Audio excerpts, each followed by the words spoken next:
It is a beautiful day for the beautiful game, and welcome to South Texas for the South Texas Derby. It's RGV coming off a draw against Fresno on Wednesday, and San Antonio FC coming off a win against Fresno a week ago. It is hot and breezy. Hello again, everybody. Along with George Metellus, I'm Dave Lamont, and George, if RGV is going to take down San Antonio tonight, that man right there, Aldo Quintanilla, will have a lot to do with it. Absolutely. Aldo Quintanilla is the team leader in goals and assists. He scored last week, or in their last match, I should say, in a 2-2 draw against Fresno. If Rio Grande Valley can pick up the 3 points at home, they will move into a better position in the Western Conference playoff chase, and he will have to finish his chances against a very strong San Antonio FC defense. But to find the back of the net against San Antonio, you've got to get it by Diego Restrepo, and teams don't do that very often. Diego the Dominator in between the sticks for San Antonio. He is one of the most electrifying goalkeepers in the league. He is very good. His positioning is solid, and he makes a lot of acrobatic saves. He is the anchor of the San Antonio defense, which has been so good over the last couple of USL seasons. You see the 14 clean sheets in 37 games. He is the owner of the save of the week. Again, you'll see that in halftime, and he has 2 clean sheets already this season for San Antonio. You can see for yourself, he gambles like crazy, but so often he is right. So can RGV get it past Restrepo for 3 points tonight? We are about to find out.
And this match a minute underway, and haven't missed any goals as they started this one a little early.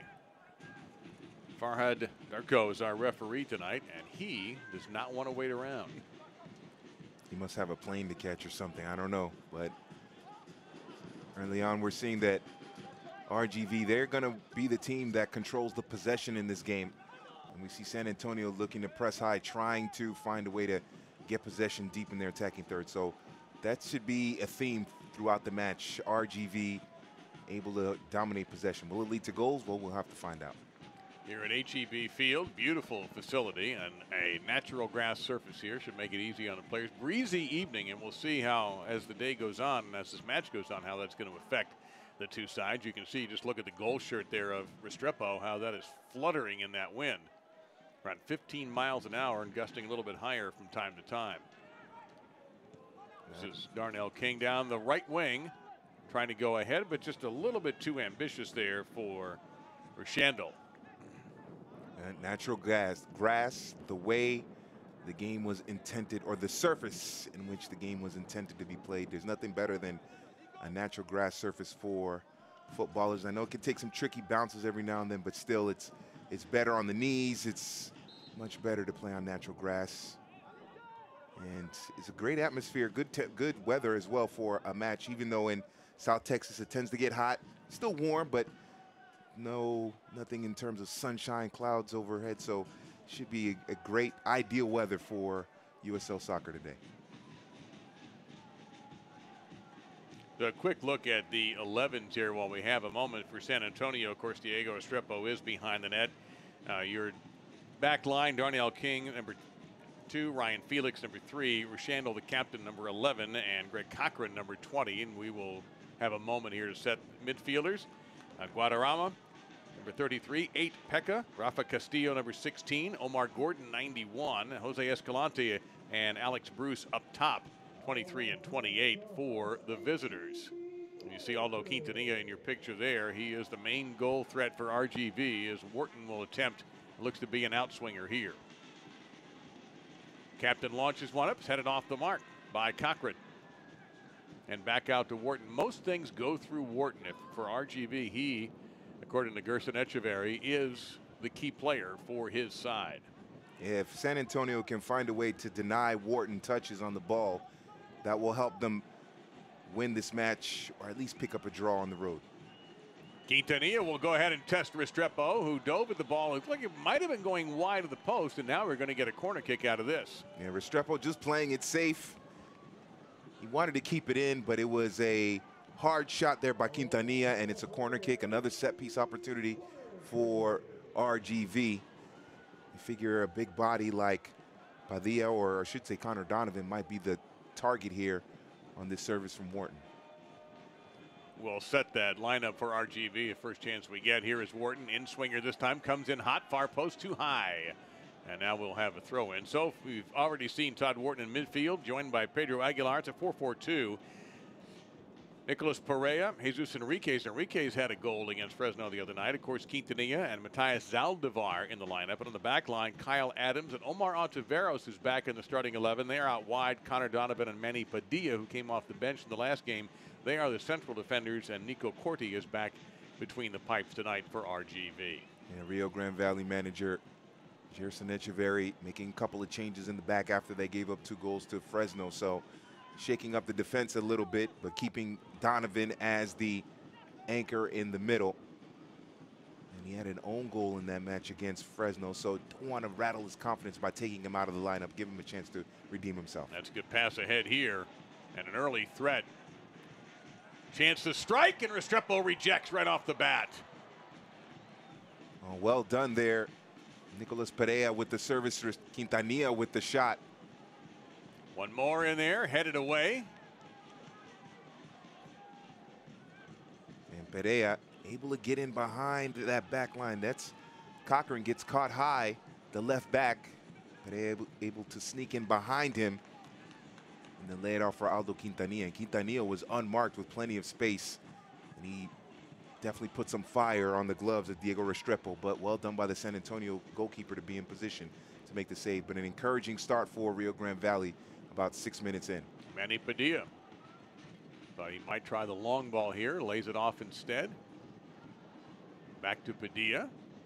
He's got a little room to work with here. A lot of room to work with, really. Tried to drop it off for Perea, and instead it's going to be swept away by the back line. Yeah, what's happening is Cochran, after that chance by Quintanilla that went down his side of the defense, is dropping back now, being a little more defensive minded.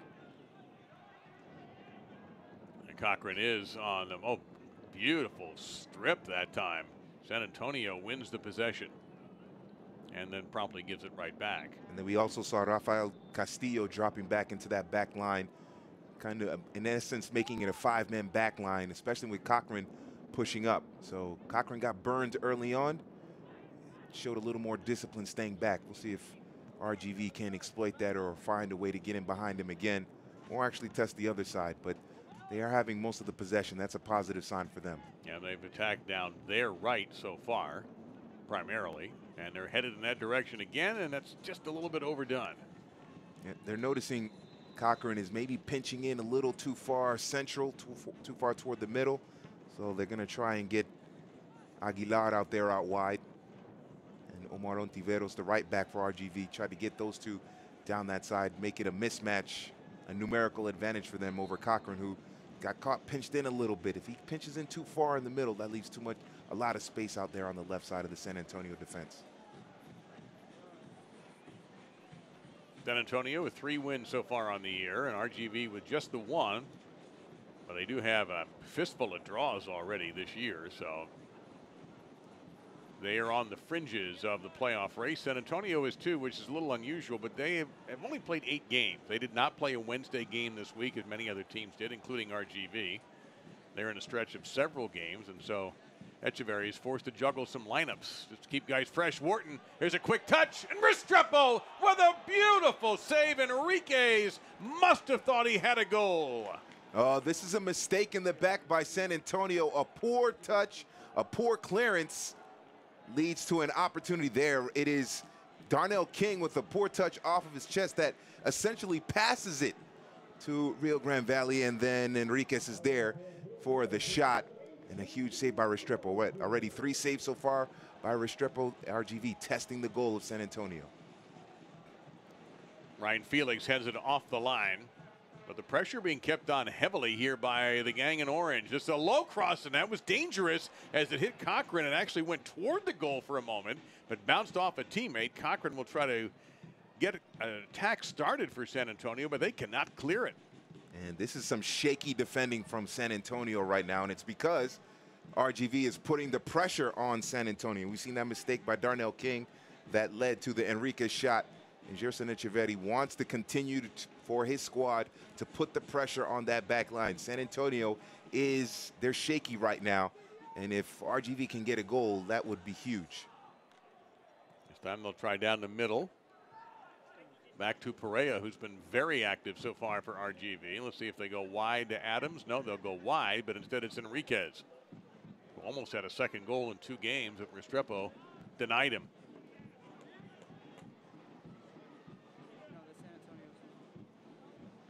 Gordon trying to mark, and he's going to get a whistle instead. You take a look at Darren Powell in his 3rd season with SAFC. He has built a team that is known for being solid defensively throughout his tenure at San Antonio. They're struggling right now in this match. RGV putting some good pressure on them, but defense has been the key for Darren Powell to get San Antonio consistently into the Western Conference playoffs. Wharton, let's see what the approach is here. If he lobs us into traffic, he does. And lobs it into the crowd. The standing room only group had a chance to get a little touch there. So maybe a chance here, George, for San Antonio to breathe a bit. Yeah. And try to finally get something organized, because that seems to be lacking so far. Yeah, they definitely need a spell of possession, San Antonio, to alleviate the pressure that RGV has put on them so far. And we can see, look at, they're pressing the goalkeeper, pressing the back line. They want to keep that pressure on San Antonio, make them turn the ball over, and then turn it quickly, get that turnover, and then get onto frame as quickly as possible. Get into Diego Restrepo, force him to make another save. But it's a great start for Rio Grande Valley, but they just have to finish him, because San Antonio's defense is struggling right now. It's very shaky. Yeah, a lot of forechecking going on here from RGV at the moment. Ryan Felix will try to get something started. Let's see if he goes down the line to King. He does, but it's too hot, and it goes to throw in for RGV. So San Antonio looking to play out of the back. RGV putting some pressure on them, and then they turn the ball over. So the pressure and the high pressing working for RGV. Oh, and a turnover. Now Gordon dribbling through 1-2, but could not dribble through any more than that. And another throw-in coming up here for San Antonio. But that was the first sloppy play, really, in the early going by RGV. You can't give up a change of possession on a throw-in. That's exactly what happened, and that's just unacceptable.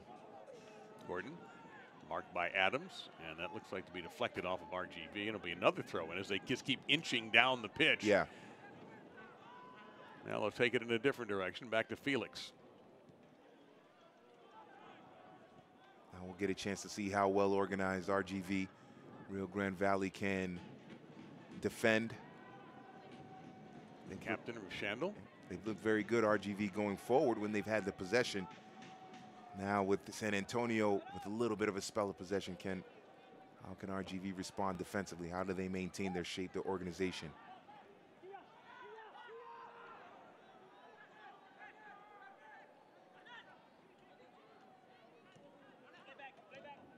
Now King. And Pekka. He and Diego Restrepo should know each other fairly well from their North American Soccer League days. Pekka in Fort Lauderdale and Miami. Restrepo played for the Fort Lauderdale Strikers.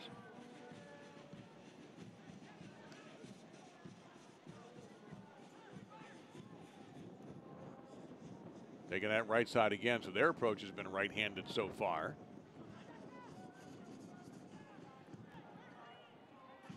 And Donovan broke that up, but San Antonio now maintaining the possession exactly as you suggested they needed to do, George, and they're doing it for the moment. And as soon as I say that, they give it up and draw a foul as well. Escalante, it looked like they got a little too physical. And well done by Omar Ontiveros to dispossess San Antonio and then try to turn it quickly into a counterattack for RGV. There were a couple of occasions where San Antonio on the right side of their attack appeared to have Gordon and King kind of overlapping, but RGV able to snuff that out with numbers and good hustle. So far so good for RGV defensively, as they've been able to make sure that San Antonio haven't been able to find any mismatches or any space to get in behind that defense. Select is the official soccer ball of the USL. For the latest Select products and special offers, please visit selectsportamerica.com. Receive free shipping on orders over $50. Minute number 15 here with George Metellus, Dave Lamont. South Texas Derby, a couple of rivals here. And it's gotten even more interesting, not just the fact that you've got Jose Escalante for San Antonio, number 23 in the white, who played for RGV for a couple of years, but on the bench tonight is Kyle Murphy, available should Darren Powell call on him, and he is a former RGV player. Both Escalante and Murphy had great success playing for RGV, so we will see if Murphy sees any action this evening. It'll be very exciting if he does. Now, he probably wanted to start this match knowing that he would be playing against his former team. But if he can come in as a super sub, get a goal that would win the game, that would make him very happy for sure. Opportunity here for Adams on the throw-in. It should be there, and it's RGV ball, and it is.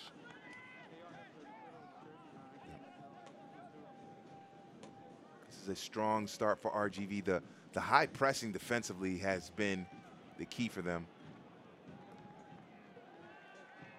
They're not dropping back and waiting for San Antonio to cross the midfield stripe, if you will, the halfway line, if you will. Look at that, 3 attacking players trying to cut off the spaces, trying to cut off the passing lanes for Restrepo, or in a couple of occasions, Castillo. Forcing to play it long and then try to win the headers in the air. Well, here, Guadarrama trying to attack from the right side. And he will continue the attack here, as we're going to get a corner kick coming up for SAFC. And well done by Kyle Adams. Couldn't win the header in the air, but hustled back, shut down Guadarrama so that that cross can come in. And now RGV can organize their set piece defense.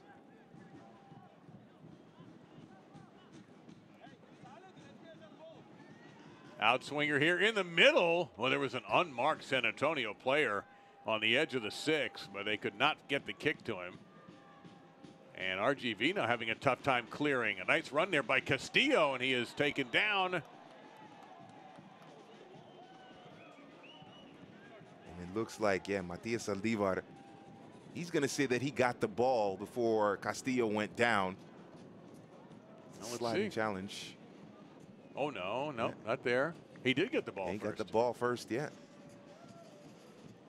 That's what he's saying. He got the ball. It ran in, deflected off of Castillo, and then Castillo went down. I think Saldivar has a case for play to resume and not a foul there, but it sets up for San Antonio. No discipline that we know of given there. It's just a foul, but a good opportunity nonetheless. Into traffic, but Wharton is there to step it aside.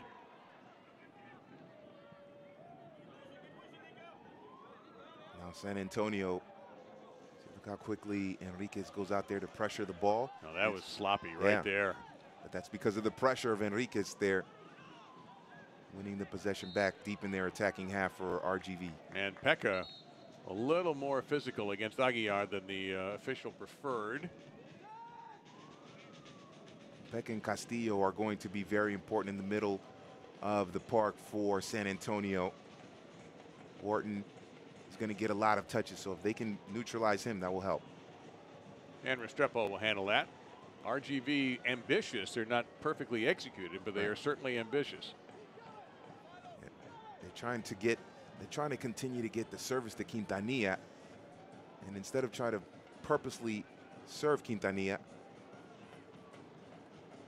That's corner kick coming up, headed away by Connor Donovan. Instead of trying to purposely serve Quintanilla, they just need to play their game. And Quintanilla is the type of player that will find the space, create a little bit of an opportunity for himself, or carve out that little bit of space so that he can get involved in the attack. Sometimes for your key strikers, you don't want to necessarily play to them. Just play the game, natural flow, and they will find the space and find themselves open for the service. Now Castillo now, so we had the right footer try Guadarrama. Now we're going to see Castillo, and this looks to be a left-footed innie. It's exactly what it is. Dangerous. Rebound. And we should get another corner kick out of that. Boy, a couple of good looks suddenly for San Antonio. They'd been dormant for most of this match, and now in the 19th minute, they pick it up. And it was Darnell King with that initial header at the near post that was kept out. And then some desperate defending there as it's Ontiveros.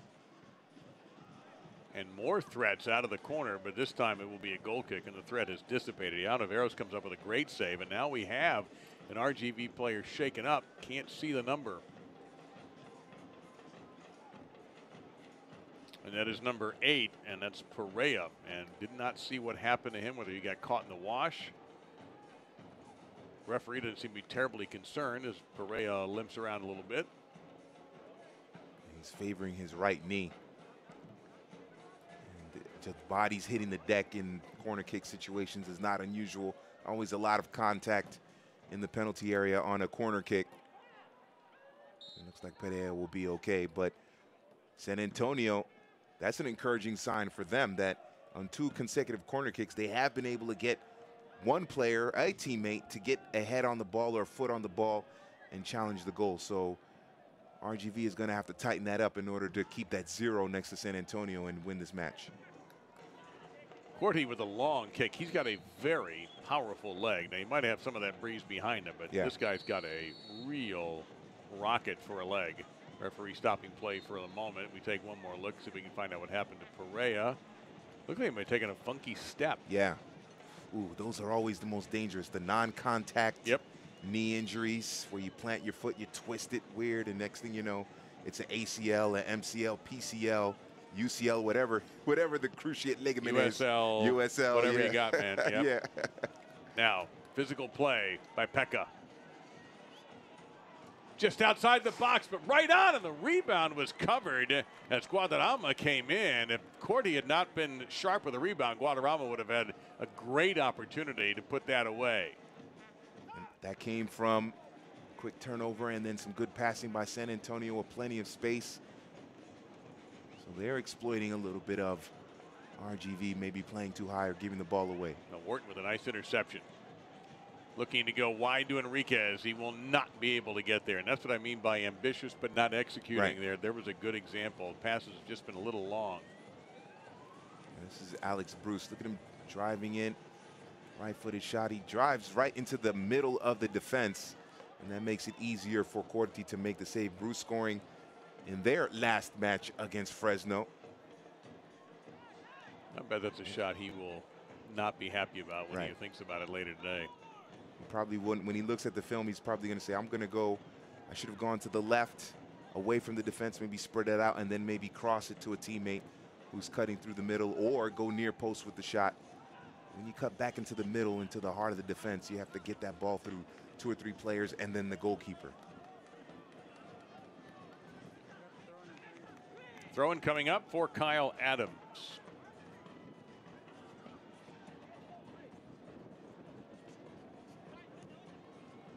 get it back after a quick feed to Enriquez, and he'll go all the way back to home base almost. Ontiveros. They want to get it to Wharton. Wharton is kind of defending, or excuse me, directing traffic a little bit. Well, Jerson Echeverry will tell you they're better when Wharton plays well. Yeah. Period. He wants Wharton in charge, and not only is he the captain, but he is the facilitator. Definitely the engine in the midfield, that player that connects the back line with the midfield and with the attack. The brains of the operation, if you will. If they can get him a lot of touches, that will work wonders for their chances to win this game. Well, he has it there. Trying to go across to, and that's just a little bit too much for Enriquez, but it may have hit off of Darnell King. And if that's the ruling from the official and the official's assistant, then it'll be a throw in here, and it is for RGV. So a break there. Yeah, that's the influence of Wharton. The pass may not have been as good in terms of the weight of it, and obviously bounces so Enriquez can get to it, but the decision to go out wide and see Enriquez open was the right decision. So there's a little indication of how important he is. Going back to the middle. Quintanilla from distance, and not a great shot, but was it deflected? And yes, it was. So this is going to be a corner kick. So Quintanilla just go ahead and ripping one, and it came off an SAFC defender. Yeah, we saw Quintanilla drop back a little bit to get that ball. Actually, Wharton was in that center forward position, if you will. It's a great turn, and nobody closes down on him. He's able to get a little bit of space away from Pekka. Castillo is late coming over, and he was able to get that shot off. Another corner kick here for RGV. Yeah, Restrepo looked a little frustrated with his back line that time. They quick kick it on the corner. Enriquez trying to create. Castillo gets a piece of it, and we have a goal kick coming up. And the official agreeing with Castillo that it went off of the RGV player. Castillo is so important defensively for San Antonio, dropping back, filling in those spaces that are left open by a wing back that probably gets caught too high in attack. So Castillo's reading of the game is going to be important for San Antonio, and how RGV can find or exploit whatever space Castillo might leave open is going to be crucial as well. Take a long time for that one to come down. And RGV gets the possession back. They have a 60-40 advantage in possession right now, and a give and go for Enriquez is wiped out by King, who just took Enriquez out. That's one way to stop a give and go. But the referee made the right decision in terms of playing on, play the advantage. Tell that to Enriquez. Yeah. Quintanilla. There's a chip in front. Dangerous play. Boy, that had own goal written on it. As you can see, crashing the net was Aguilar. And we have a corner kick coming up. This was close. The great buildup once again down the right side, where Greg Cochran is patrolling on the left side of the San Antonio defense. But Quintanilla, if Perea cuts it back to Quintanilla, he's open. You can see 23 asking for it. He's open in the penalty area. He's your best goal scorer. You got to square it back to Quintanilla and let him get a shot. Far post. And headed away by RGV, almost into the crowd. What a beautiful facility this is. Yes, it is. Built for soccer. You got the suites down low if you want, and off in the distance you've got at least another half a dozen soccer fields. So this is a complex devoted to the beautiful game, and it's a beauty. It sure is. You have a little play area for the kids. The food, we saw the food. We did. It's good. We took note. Yeah, we took note. The food looks amazing. And you can see the wind there. It's obvious that San Antonio is going into it. Now, that wasn't necessarily a perfect strike, but that really hung up. So in the second half, that will be to the favor of San Antonio. And RGV trying to take advantage of that, knowing that, I'm sure Jerson Echeverry and his staff understand that, so they want to put pressure on that back line and make Restrepo boot it into that wind. And it's a little bit of a field position battle there. If the wind holds it up, goes out of bounds, or it's a quick change in possession, they have the ball in a good part, probably in their attacking half of the field. They'll go out wide with Enriquez again. Trying to get to Quintanilla, and it was deflected. And Restrepo is able to make the easy pick. He's already made a couple of very good saves in the early minutes, and so far Nico Corti has been tested once on a straight-on shot that wasn't struck perfectly by Alex Bruce, and he was able to control the rebound. And RGV have looked most dangerous down the right side of their attack, the left side of the San Antonio defense. But Enriquez is starting to get some touches here. Aguilar is floated more into the middle now behind Quintanilla, and Saldivar out wide on the right. So Enriquez tripped up that time by Guadarrama. Is this going to be a yellow card? The way Enriquez went down, you thought it was a serious tackle. Well, let's see if it's worth. We're not going to get one. We would have seen that already. Right. First off, here's a great tackle on the ball. That's Donovan who did that. And then let's see here. Well, he never got any ball. I'll say that. Enriquez sold it very well there, but comes in late, doesn't get in the ball. I'm surprised it wasn't a yellow card on that one. Now perhaps an opportunity here for San Antonio. Donovan marking. Takedown in the box. Play on, says the referee. Well, that's a great ball over the top, playing into space for San Antonio. That RGV defense. Ontiveros out of position. Now Quintanilla, Perea tried to flick it in to teammate who was crashing the net.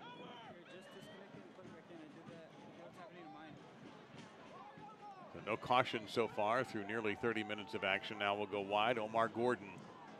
Gordon will just go ahead and fire, and that ball looked just sort of hung there for a little bit. I thought that was going to be more dangerous when I first saw it struck. He definitely was trying to cross it into the top of the six for Alex Bruce, but because of the wind, it hung up there.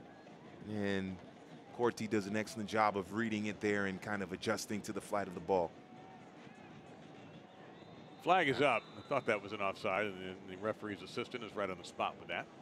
And the RGV have not had that much resistance in terms of getting behind that back line, the defense of San Antonio. San Antonio is not pressing the ball. Whoever has the ball in the midfield has time to run at the defense or pick a pass out, pick a player, or play that ball into space for a teammate. So San Antonio basically still have a clean sheet right now because of Diego Restrepo and the saves he's made.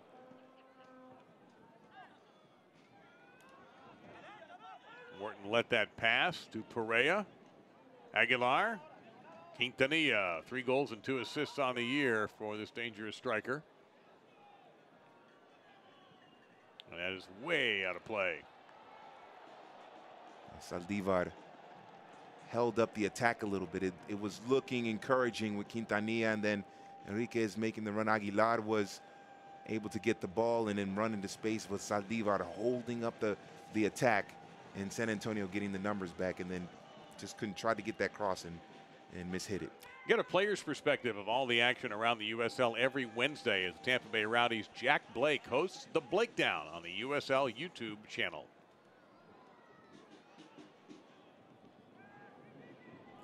Incidental contact there. Well, now he's going to rule against RGV. Thought that might have been a play on. If RGV continues to press that back line and put some pressure on Diego Restrepo, they're going to have to win those aerial balls, those 50-50 balls, because Restrepo is booting it up the pitch. And so they're going to have to win those 50-50 balls to get the possession back. Well, San Antonio, George, has a huge advantage statistically, and that's 72 to 28% in aerial duels. Wow. And that's mainly because they've been winning those challenges, because Restrepo has been forced to put him long in the air because of that pressing in the back line that RGV is doing. So Restrepo has to boot it out of there, just get it out of danger. San Antonio winning the majority of those aerial duels. Guadarrama dropping off, foul for Bruce, who turns and fires and didn't get much on it. He was very closely marked and really could just not get full cylinders on that shot. Enrique's not giving up on this, and he has turned it over. Quintanilla. Now Aguilar. And they work it around to Perea, wide to Zaldivar, too wide, too far. That could have been something if Zaldivar had been able to get onto that. Yes, that was great work there by Jesus Enriquez to win that ball. Once again, that's that pressure on the back line. Enriquez doesn't give up, has that energy, wins the ball. And everyone else was about 4 or 5 steps behind. He couldn't square it to anybody. He had to hold it up. And because of that little bit of hesitation and the time it took for his teammates to come and help him out, San Antonio were able to get numbers back, but also poor execution. Zaldivar wide open on the right. Oh, steal now, opportunity. Quintanilla breaks toward the net. Just inside the 16, dropped off for Perea. Perea will fire, and it's blocked, and Restrepo punching it away from danger.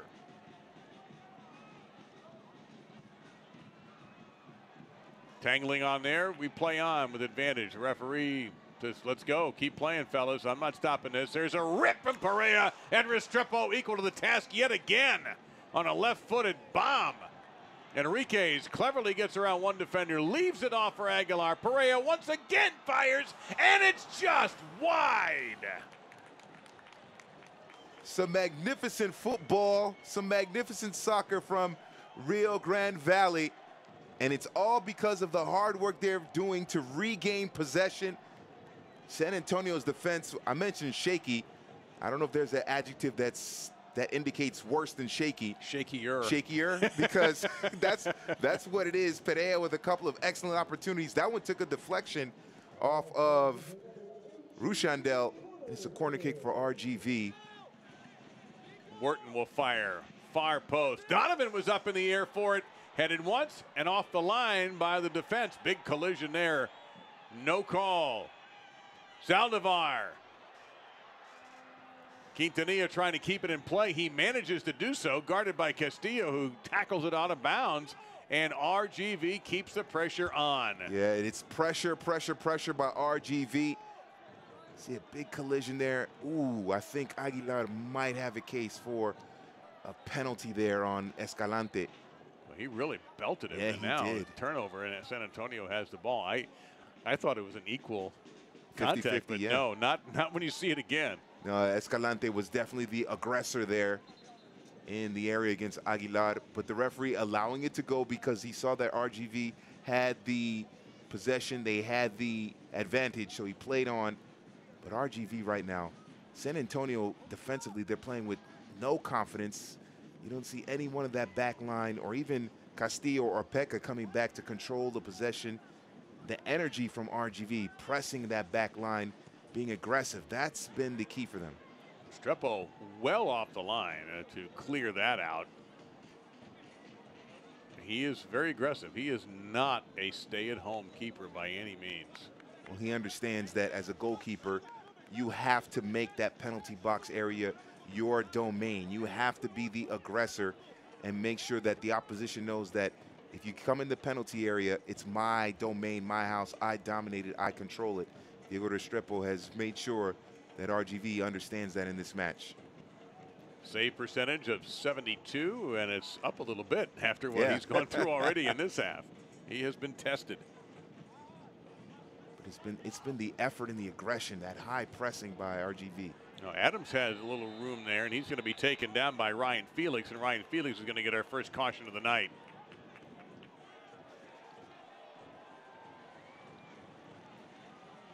Felix was going to get beaten by Adams. Adams had space in front of him and made that slick first touch to get past Felix, and Felix makes that late challenge. Adams had him beat.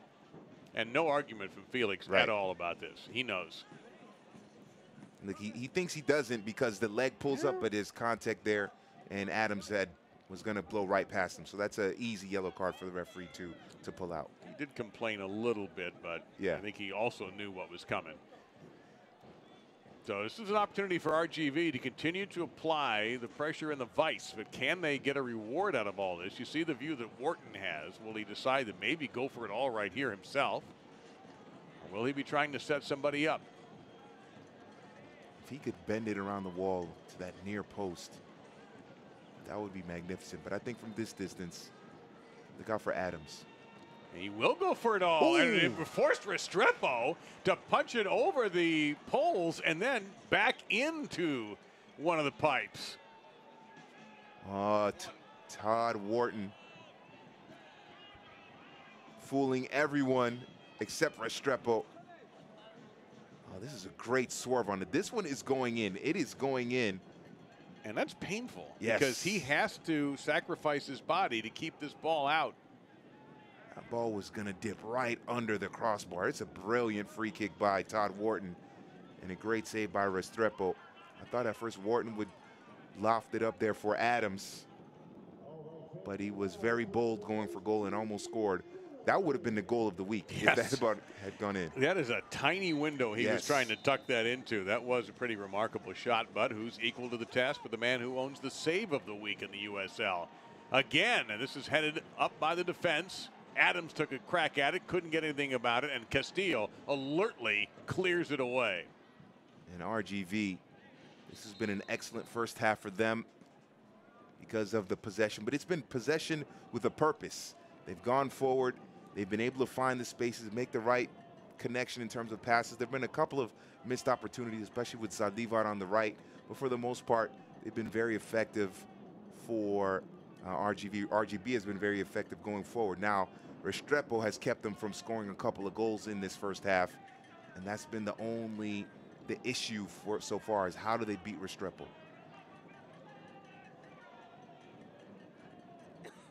San Antonio player shaken up, a little slow to get up. We'll see if RGV can take advantage. They cannot, and it goes back to Restrepo. Quintanilla with a little bit of pressure. The hardest part about this, the pressing that RGV is doing, is that when you get to the 60th minute, 65th minute, 70th minute, it's hard to continue that with that same energy at that point of the match. So if San Antonio holds on, can keep it scoreless, they might be able to catch them a little bit fatigued from the pressing. The USL's official Twitter feed keeps you up to date with news, live game updates, and highlights from around the league. 24/7, follow @USL on Twitter. That's why our RGV, they need to get a goal or two before the end of the first half. And tried to feed to Quintanilla, but he is well marked. And Gordon is shaken up. Gives us a chance to give you some finals in the league. Ottawa took care of Atlanta today, 2-0. And in full time, it is the Monarchs over Fresno, 1-0. Charleston a winner tonight, 2-1.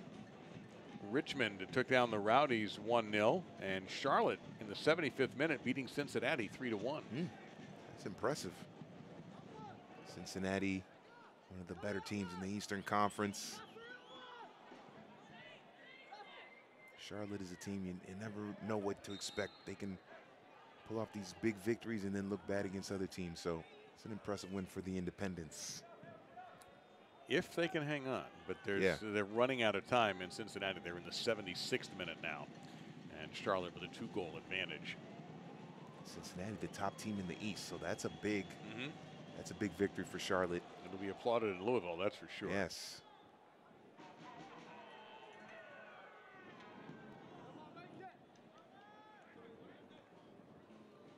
There's an aerial duel, and Adams got the better of that one for RGV.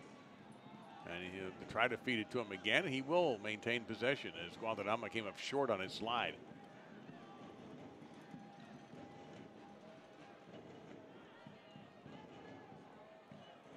RGV has absolutely controlled the play, but they do not have the goal to show for it, and a lot of that has to do with Diego Restrepo between the pipes. And one of the best goalkeepers in USL is the main reason, well, I will say the only reason why RGV hasn't scored a goal in this match. And when you play that high pressing style and you put that pressure on the back line and you force the goalkeeper to play it long, you want to have the reward of a couple of goals. And it just hasn't worked out for RGV yet. You figure if they continue, the goals will come, but they got to find a way to get past Restrepo here. All right, foul going to go against San Antonio here. That'll be called on Guadarrama. And referee not satisfied with where that kick was taken. Perea taken down, so they'll do it one more time with Wharton. You see with the armband yet again.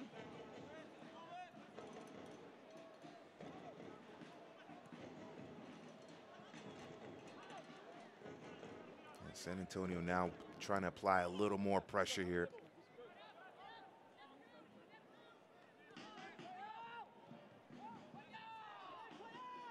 A little danger there. Just him one. That's not handled any better by Ontiveros. It could have been a disaster.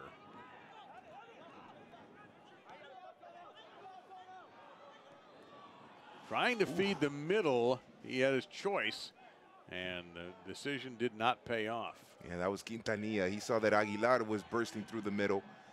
Tried to go on the outside of his right foot to kind of curl it into the path of Aguilar. Didn't get enough weight on that pass, enough power on that pass. Well, Restrepo didn't do himself any favor by snap hooking that kick, and that's going to go through his goal mouth and out of bounds. And that's the benefit of putting pressure on the goalkeeper. If you can force him to make a mistake, didn't lead to a goal-scoring opportunity there, but still putting pressure on the goalkeeper in that situation could lead to something positive, a goal-scoring chance for RGV. They had that chance there with Quintanilla. He had Enriquez on the left. He just couldn't get enough on it there. San Antonio's midfield is very disorganized right now. Pekka on the run, dropping it off there for Omar Gordon. Gordon serving right to the keeper. I think for San Antonio, if you're Darren Powell, you want to see Gordon try to break down Kyle Adams one-on-one. So Gordon maybe cut back inside and test the defense there. When he stays out wide, that sideline, that end line becomes an extra defender. Makes it a little bit easier for Kyle Adams to defend Omar Gordon.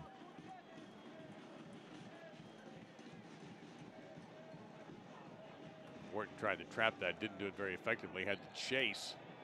And that call will go against Pekka. It's a foul against Pekka, but more than anything, it allows San Antonio to regroup a little bit.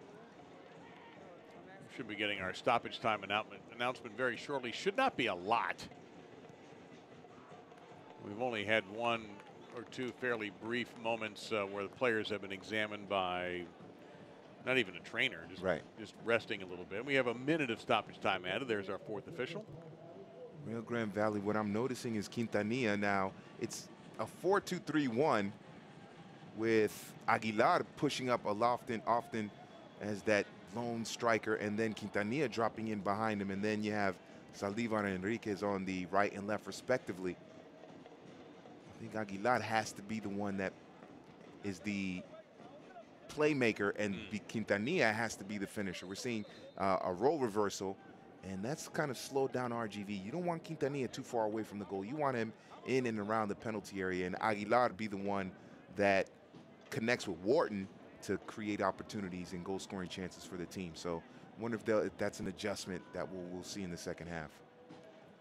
Well, let's see if either team has one good thrust in them in the waning seconds of this half. King will try to advance it for San Antonio, but headed away. But right to King, makes an ambitious move right here.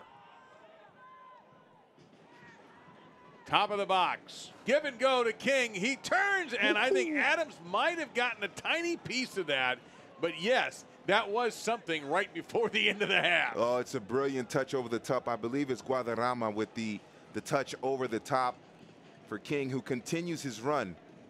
That's the important thing. King continues his run. He doesn't give the ball to Guadarrama and then stay still. He continues his run. You can see him pointing to say, I'm open, I'm running into space, and then Adams does a good job of following him and getting in between the goalkeeper and King, and then obviously deflecting the shot. But well done by Guadarrama, realizing that King was making the run.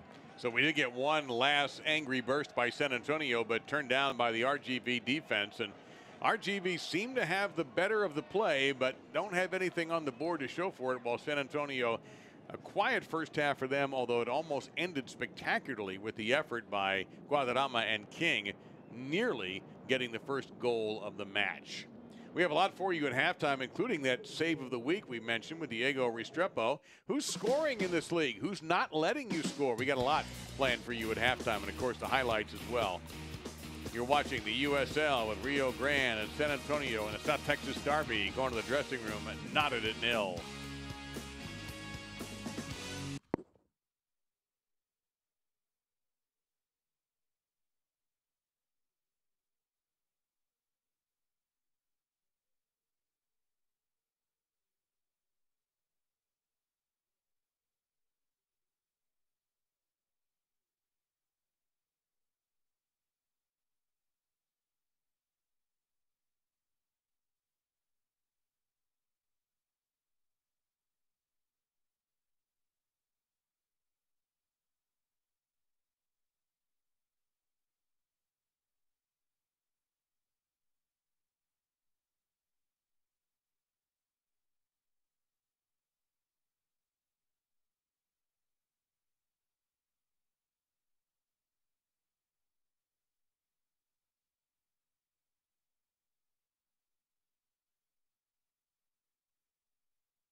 This is how you do soccer Texas style, South Texas style, the South Texas Derby. We are at halftime between RGV and SAFC. It's always fun to show you these, the best goals and saves of the week. Demente about to come in for Rodolfo's about to get under this ball in the area. He does. Nice little back pass, Johnson, and the equalizer evens the game at 1. Jamal Johnson, his 4th goal of the season. So far, here's the Roughnecks though. Best run that they've had all game. Controlling it, shooting and scoring. Pass slid away. Now a chance, a rip is in! Efrain Alvarez! He's got my man in the match for sure. Looking forward, Barre, he's onside. Monarchs have a chance. Barre, shot and goal! Juan Barre in the 91st minute of play! Down at the same point in time, he just cuts the back of his heel. Oh, what a ball here! It's McLaughlin!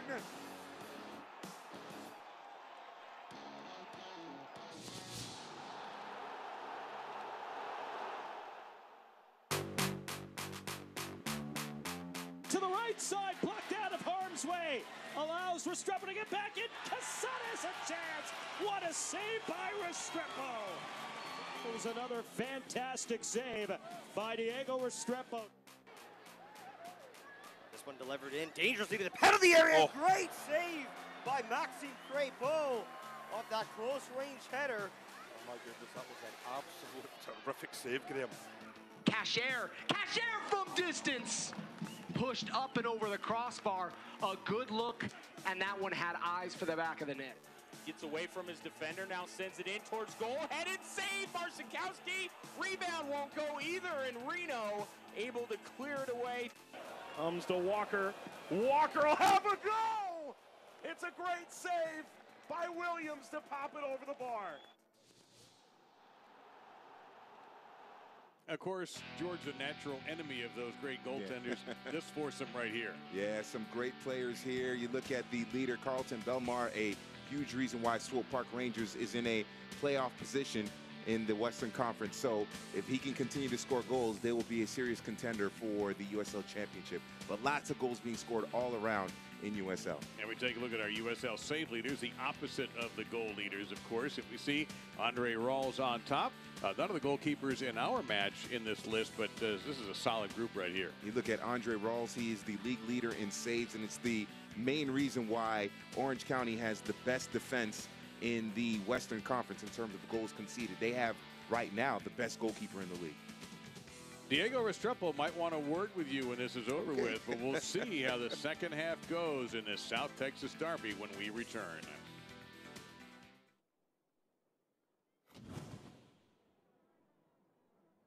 Welcome to episode 7 of The Breakdown. I've got my good friend and roommate Cody Mizell with me. Welcome to the show, mate. Jack, always a pleasure. Best haircut in USL. We're going to be analysing the saves of the week this week, something slightly different. Cody will obviously give his critique on the goalkeeper, and I'll be able to give an analysis of the attacking play, so it should be a good one. To the right side, blocked out of harm's way. Allows Restrepo to get back in. Casares a chance. So it's a good couple actions here from Diego Restrepo. First, he's coming for a cross, looking like his 20-year-old self.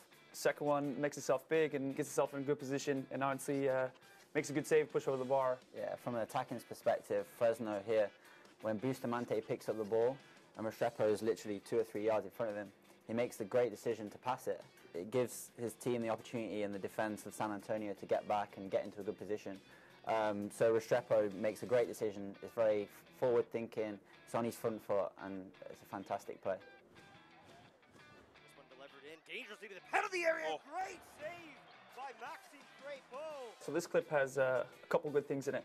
First of all, good decision from Crepeau to stand his line, and obviously when the header's in 6 yards out, makes a good decision, good feet, stands strong and makes a strong save to the right, keep his team in the game midway through the first half. Yeah, and Kevin Pollitz takes advantage of losing his man. It's a great set piece, great ball in. One thing that maybe if he had the header again, he might choose to head it back across goal into the corner. You know, it makes it more difficult for the keeper to do that. But again, it's a fantastic effort on goal. Like Cody said, it's great reflexes from Crepeau, and it's a fantastic play. Gets away from his defender, now sends it in towards goal. Headed save, Marcinkowski. Marcinkowski, I think, gets my vote for save of the week this week. Puts himself in a great spot to make the save. Well defended by his defender as well to have us back after this brilliant save. Jacob probably has in his head to head it down. You know, when you head it down, it makes it more difficult for keepers when it's at their feet. And that's exactly what he does there. So in my opinion, he doesn't do anything wrong. He does the right thing and heads it down. And Marcinkowski, it's a fantastic save. You know, reflexes are fantastic on that play. I hope you all enjoyed episode 7 of The Breakdown, something slightly different this week. Thanks again, Cody, for coming on the show. Jacko, pleasure working with you, man. I hope you guys enjoyed it, and we'll look forward to seeing you next week. A beautiful, warm, and breezy evening. Halftime continues here at this South Derby, a real festival between these two rivals tonight.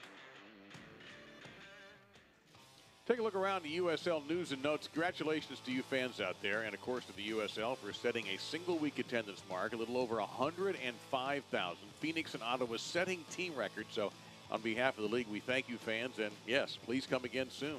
Pittsburgh and New York really hot in the East. Pittsburgh is an ungame unbeaten streak, and the USL's only undefeated team, and New York 7-game unbeaten streak. And George, what is going on in LA with the offense? They did not start this way, but Alvarez and Zubac each get a hat trick on Wednesday. Yeah, Los Dos, 9 goals in their last 2 games.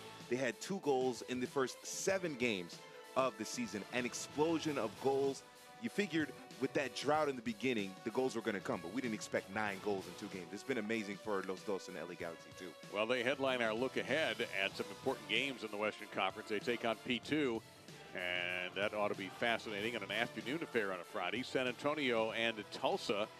Phoenix and Sacramento, keep an eye on that game, and the Lights against the Monarchs. That Phoenix-Sacramento game is going to be big for some seeding early. Absolutely. Phoenix is 2nd in the West right now. Sacramento 3rd in the West right now. So the winner of that game will move a step closer if Real Monarchs drop points against Vegas. We'll see what happens, but that should be a great game, Phoenix and Sacramento. Let's look ahead at RGV's schedule and see what's going on for RGV taking out Swope Park Rangers in a week, then LA Galaxy 2, so could have some goals scored in that one on a Wednesday night. Then on the road to Real.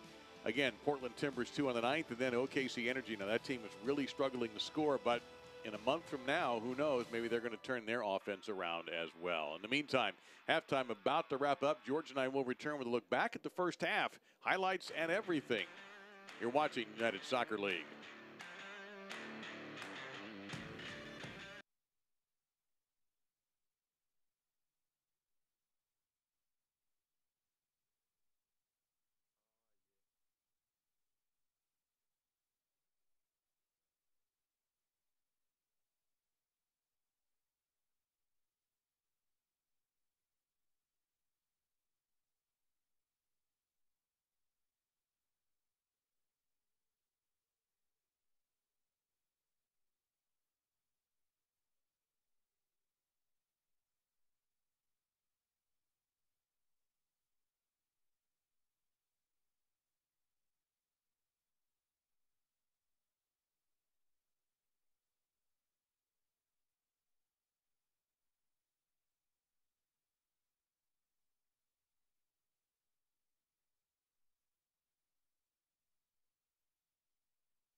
Classiest of the retro stadiums.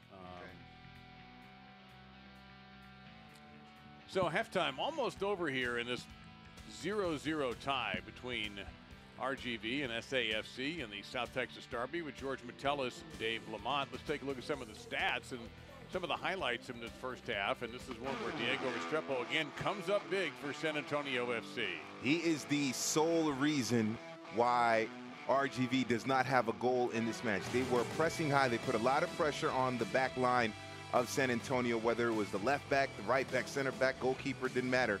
They put a lot of pressure on them, and it allowed for them to get quick turnovers in the midfield, and then there was the opening chance by Quintanilla to test Restrepo, and then once again Quintanilla with the shot. Restrepo well positioned to make that save, but his gloves were burned a couple of times in this first half. Quintanilla did it twice. And then down that right side, the right middle channel, again, RGV looking dangerous. Quintanilla involved, and Enriquez with a great chance here, but it was a mistake by Darnell King that essentially passed it to Wharton, and then Wharton laid it off for Enriquez, and Enriquez can finish it, but Restrepo once again to the rescue for San Antonio. Great save there by Restrepo. He's one of the best in the league. This is a long-range effort, and Restrepo once again, but there was a flurry of chances in about a 3-minute span. Look at the touch there by Enriquez to get around King. That was so smooth. And then Perea again. This one took a deflection, but almost went in. He went left foot on the first one, which was on goal. That one nearly on goal. And this one here, Wharton with one of the most dead-eye kicks you'll ever see in your life. And Restrepo crashes into the post, but is able to make another save. Restrepo sacrificing his body for another save of the week, because that would have been a goal of the week if Wharton had been able to bury that. This was the best chance for San Antonio. A great ball. First of all, King winning it in the midfield, bursting into space, and then leaving it for Sonny Guadarrama, and then playing it over the top for King, who continued his run. That was well done by San Antonio and snuffed out well by RGV as well. It seems to me that the RGV shots on target should be higher than 3. Yeah. It absolutely does, because that's equal with San Antonio according to the stats. We've had the flag go up once, only one yellow card. That was against Felix for San Antonio, and nobody red carded. One note, Omar Ontiveros has to be careful because he has 4 yellows already for RGV, and if he gets a 5th, he has an automatic 1-game suspension. Well, luckily for Omar Ontiveros, there hasn't been much activity for RGV's defense, especially down the right side of the defense. There hasn't been much. We see the possession 38% in favor of only 38% for San Antonio. So RGV hasn't been too stressed out in the back, so that might work well for Ontiveros in the second half. Around the standings, you see where San Antonio is in the number 8 position, top 8 advance to the playoffs, and RGV in the 14 spot. But you get 3 here tonight, and you'll make a nice little move. And of course, one of the reasons RGV is just not getting points is they're not getting enough goals. 5 draws so far, along with the Tulsa Roughnecks, who still haven't won a game yet. And OKC is having such a terrible time. They nearly made the Western, the whole thing last year. Yeah. They nearly made, and they're just having an awful time trying to score. And you get the sense that San Antonio is going to continue to move up the standings. That's because that's what they do. Yeah. It's who they are. Yeah, when you have a solid defense like San Antonio over the last couple of seasons, they're going to get points. They're going to pick up victories and move up the table. But remember, OKC has a new coach as well. Jimmy Nielsen no longer the manager of OKC. So that transition period is starting off rough for their new manager. And they missed Jose Angulo as well, right. Who has just now rounding into fitness. And in the meantime, somebody leaned on the button. And there the sprinklers disappear a little bit. And some excellent gardening that time by Jesus Enriquez, who was able to make sure that sprinkler did not dominate the second half. No substitutions reported to us as of yet for this halftime period. We are about to begin half number 2 of the South Texas Derby. I always liked when they had the sprinklers out. Only thing was missing was a slip and slide, and that would have been that was so much fun as a kid. Being an adult sometimes is terrible, but in every way, shape, and form you can think of. Yeah. That's why you and I act like children, just to try to compensate for exactly. it. These teams will be meeting again later this season, August 29th, right here at HEB, and then October 13th in San Antonio, the South Texas Derby trilogy. I wonder if there's a trophy or some kind of symbol, or what do they get for winning the South Texas Derby? The Black Gold Derby between Tulsa and OKC, they have the wrench. Yep. I wonder what's the prize for winning the South Texas Derby. And a little conversation with our referee and Darnell King for SAFC. Again, Farhad Darko is the official tonight. I think the prize for winning the South Texas Derby of the season, I think the other team has to barbecue. Nice. The winning team gets to enjoy the barbecue that the losing team prepares. And exactly. it's your choice of meat yes. as well, or yes. meats. Yes. Because one meat won't ever cut it. Yeah. Especially for his team of 20, 30 players. Maybe a couple vegans on the squad. You never know. Yeah. San Antonio in this park is 1-0.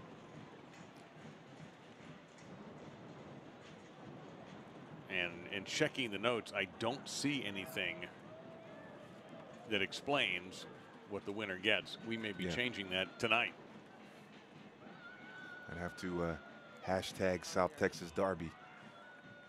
Everything gets hashtagged nowadays. So yeah, no, it does. Why didn't you hashtag that? Yeah. Oh, what am I supposed to say?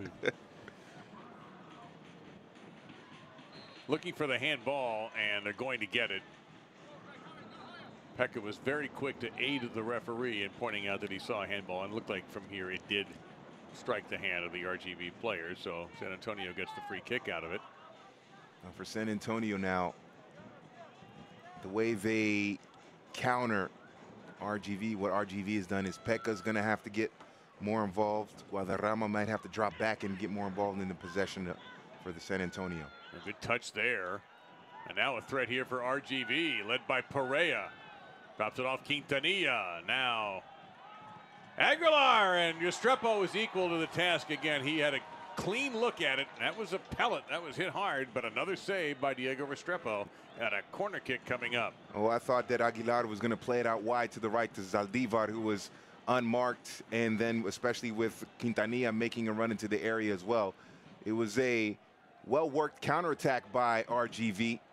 But if you're a goalkeeper, you like it when they take shots from outside the area because you can see the ball clearly. Restrepo was able to see it clearly, get in position, and make the save. In swinger, into traffic. One header at it. Little miscommunication with Ontiveros, and Restrepo will dive and get to the ball ahead of Zaldivar. And so it looks like RGV picking up where they left off, or where the first half left off here in the second half, by applying that pressure and testing Restrepo. Which also means San Antonio's picking up where they left off, which is part of the reason RGV is able to keep this pressure going. Exactly. San Antonio, when they have possession, they have struggled to string 4 or 5 positive passes. It's one thing to play the ball back to the goalkeeper, or in the case of the center backs, Felix to Rushando, but 4 or 5 passes going forward, they haven't been able to do that in this match. So now Guadarrama leads the thrust in here. He had Cochran to the right, to his left, pardon me, and could not get it to him, but instead went a different direction. He saw Alex Bruce bursting through the middle, tried to get it to him. Aguilar trying to drop it off for Quintanilla. It's slightly off on the touch, and Restrepo wants no part of Aldo Quintanilla crashing his net. Yeah, Aguilar came out in a 4-4-2, but it has become a 4-2-3-1 for Rio Grande Valley for RGV. Aguilar moving into the middle behind Quintanilla, Zaldivar on the right, and then Enriquez on the left. Oh, Guadarrama, good touch there for Escalante. And Connor Donovan wisely gets rid of it. Jose Escalante, the former RGV star, now with San Antonio. Another former RGV star is available tonight for Darren Powell if he wants to use Kyle Murphy, who just signed a couple of days ago and is already in uniform and fit enough to play. Escalante well marked that time.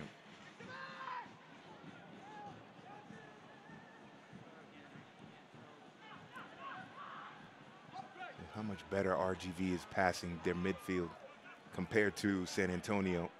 Quintanilla with a run. Enriquez had it stripped. A great play there by Omar Gordon. Flag is up. So Bruce that time offsides. And how about Omar Gordon? He is outside on the right wing, and he tracked all the way back to the middle and further back toward the penalty area just to dispossess and cut out that RGV attack. That was well done. Great effort there by Omar Gordon. You can see RGV, they've been able to pass their way through the midfield pretty easily against San Antonio, even when they were pressing up high and turning the ball, or turning San Antonio over and getting the possession deep in their attacking third. There were occasions where they were able to get it forward. San Antonio's midfield has been completely absent, being bypassed pretty easily by RGV's passing. Now Quintanilla looks pretty peppy in this half so far. He breaks toward the goal. The pass didn't go his way from Zaldivar, but RGV continues to apply the heat. And San Antonio sweeps it away, and they'll try to counter punch right here. And Escalante gets knocked over, and that will draw a foul against RGV. Every time a San Antonio player, especially when they get the ball in their attacking third, or attacking half, I should say, there is an RGV player trying to apply that pressure, making sure that they cannot get that ball up toward Escalante or Guadarrama or Alex Bruce.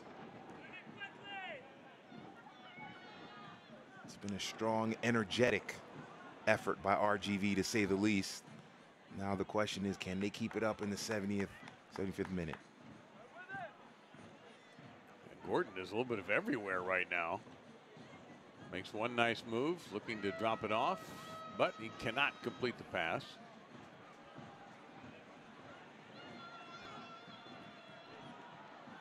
Sprint to the finish here, and turning away with it is Ryan Felix, who picked up a yellow card in the 37th minute of the first half. And that time Felix able to read the play and did a good job of marking and making sure Aguilar couldn't get to the ball. But RGV, seeing that San Antonio is pressing high, that back line is creeping up high toward the midfield circle, trying to play it over the top. That's the second time or third time in this half. Oh, this is a good-looking ball here. If it's going to be caught, and it wasn't, a good idea trying to get it to Greg Cochran. Just not able to catch up to it. Yeah, it was something they tried early in the first half with Cochran pushing up, but Zaldivar and Aguilar were able to find that space in behind him when he would get caught out of position.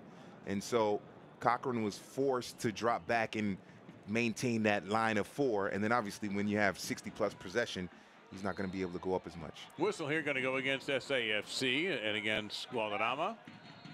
He was agitating just a little bit, much to the referee's agitation.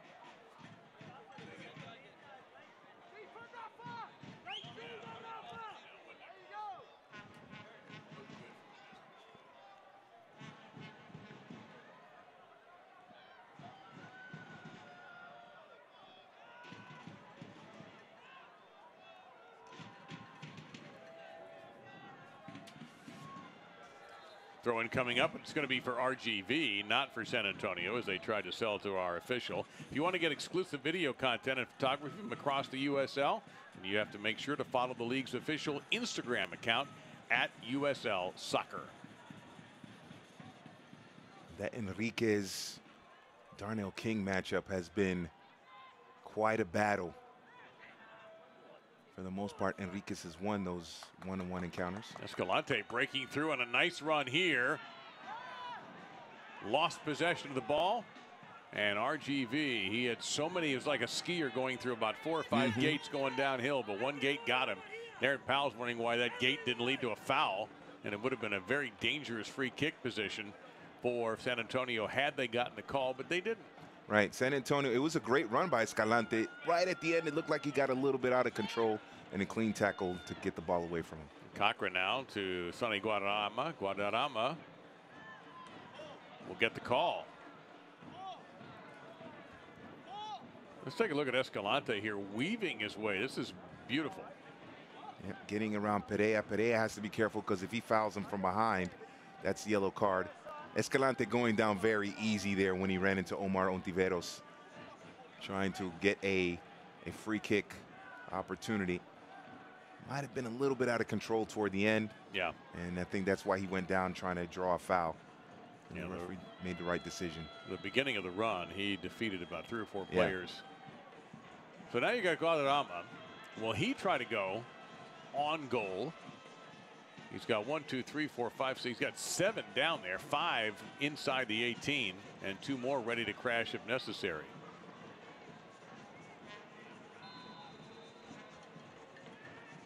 They'll bring it in low. Cochran will get there. Will he rip from distance? He will, and that looked dangerous for a moment. And why not if you're Cochran? Yeah. I don't blame him for taking that shot one bit. This is a very good technique by Cochran. He couldn't keep the shot down, but he takes it one time. You see, he doesn't put the power in, and he tries to put the placement, gets that swerve of the hip to get it on frame, just couldn't keep the shot down. It's a good idea by Greg Cochran to take that shot. And then afterwards, there was a little bit of pushing. Looked like King and Gordon got involved in a little bit of trash talking with Padilla. And the referee just calming them down. But San Antonio, it looks like the way this game is playing out, especially here in the second half, that San Antonio's best chance to get a goal will probably come from a set piece because they haven't been able to sustain possession. We saw the run by Escalante, but he ran into about 3 RGV defenders. So it's going to be difficult for them to get a goal maybe on the counterattack or something like that. So it looks like the best way for San Antonio to get a goal is going to be off of a set piece. Meanwhile, for RGV, they just have to continue to keep that pressure up and get a ball deep in their attacking half. Kyle Adams saved it from going out of bounds, but turned it over. I thought for a moment they might go back to Restrepo and reorganize, but instead they'll work it to Cochran down that left side. He'll go long ball, and it went again too long. Trying to work it to Escalante, who's had a fairly quiet evening so far here in his return to RGV. And we saw the play with Adams. Quintanilla was bursting toward the sideline, and Adams tried to play it through the middle. Well, we're going to go for some speed here. Jordan Jones is going to be checking in, and Pedro Aguilar is going to be checking out. Jones was a real agitator in a good way if you're RGV the other night against Fresno. Picked up an assist and had a goal waved off that Gerson Echeverry wasn't really sure that was the best call he'd ever seen. And having seen that play myself, I wasn't so sure either. Right. It was a tough one for the official. Yellow card coming up. And it will be on Castillo. Ooh, interesting. Castillo is saying that Perea is the one that went into him. I thought he was pointing at Perea. It was the foul on Quintanilla.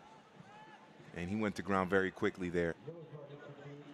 That's the right decision for Castillo to pick up a card. Castillo, very respected player in San Antonio, beloved as a matter of fact, and he did shake with Quintanilla. No harm intended, but the yellow card goes into the book. Second booking against SAFC tonight. And Castillo does that dirty work in the midfield in terms of the tackling, the dropping back defensively. He allows Pekka to go forward when San Antonio have possession. The problem for San Antonio, they haven't had much possession.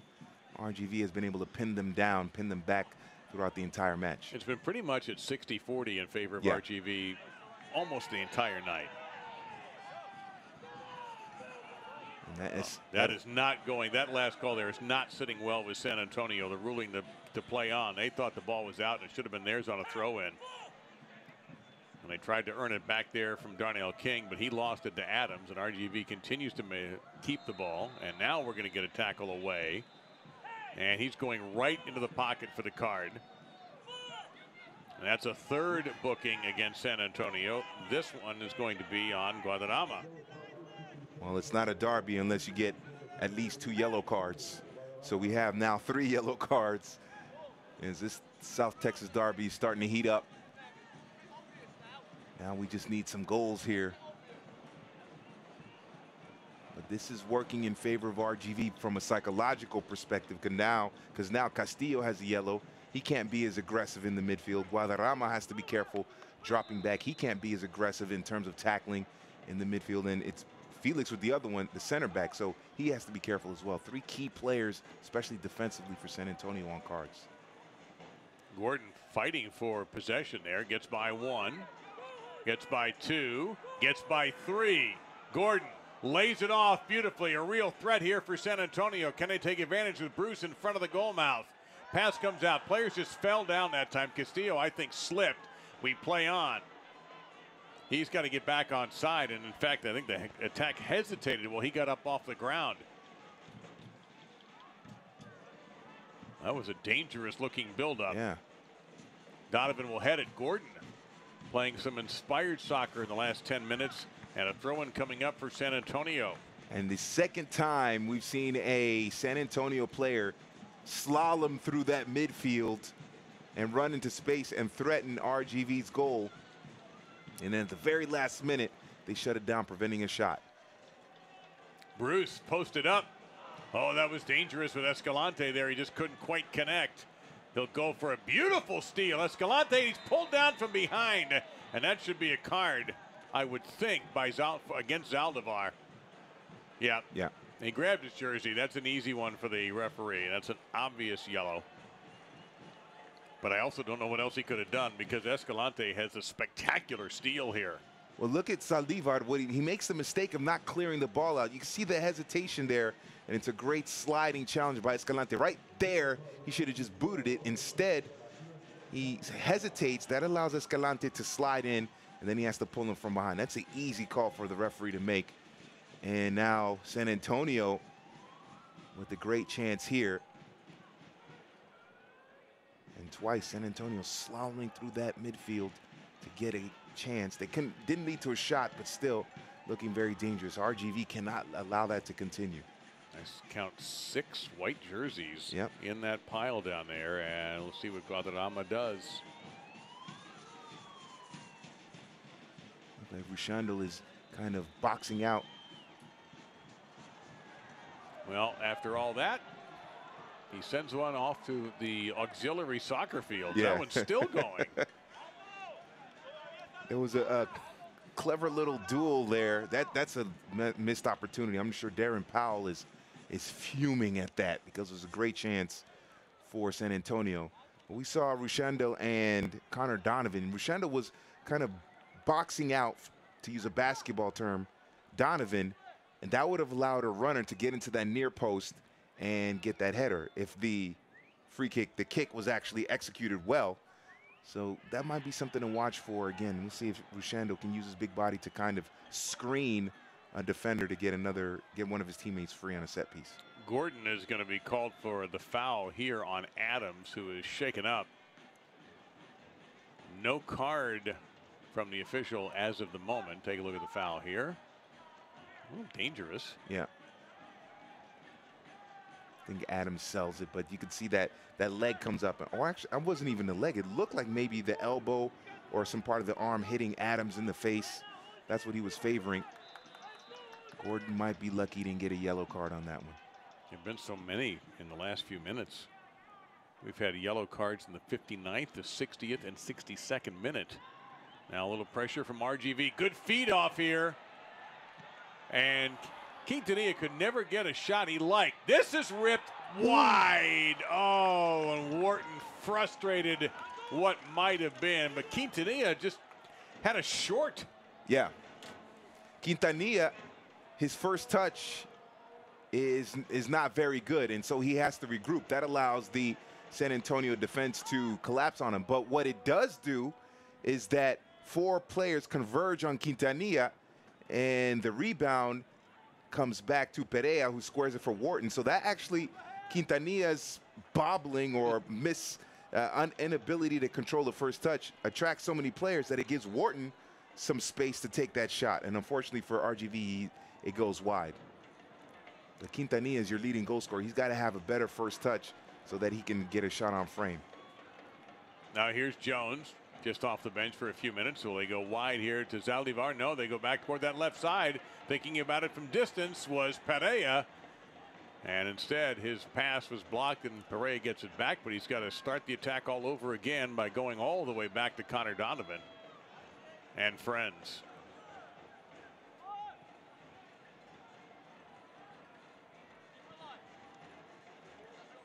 Padilla defending that and did not get the call. Escalante did, and Cochran will throw it in. 66th minute. Both teams have had their chances without question, especially RGV. And Diego Restrepo has rejected everything that's come his way, as has Nico Corti. I'm still waiting on Jordan Jones to pick up that, get a first touch in this game and show his pace and skill. With Aguilar coming off, it's gone back to a 4-4-2. Jones up top with Quintanilla.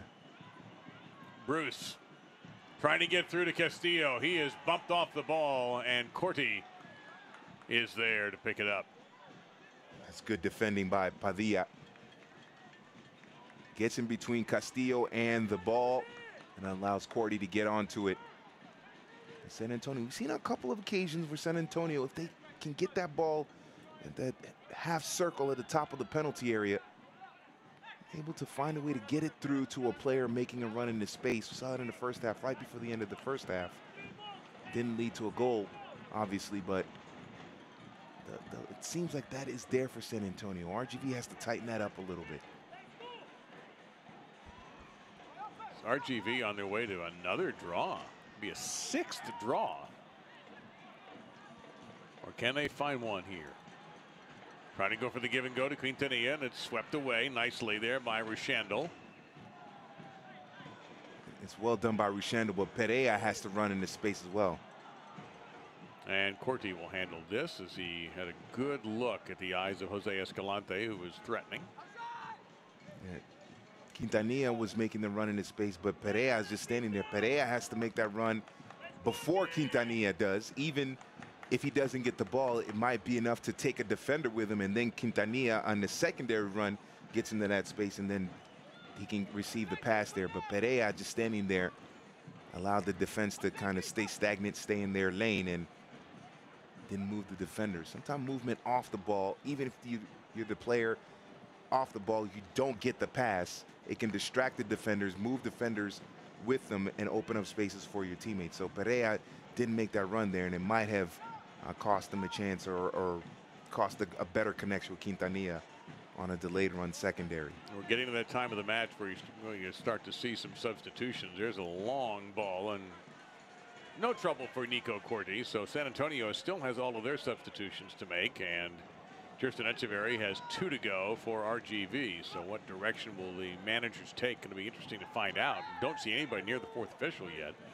So it'll be interesting to see what the approach is, how aggressive. And that is Padilla shaken up and pretty angry about it.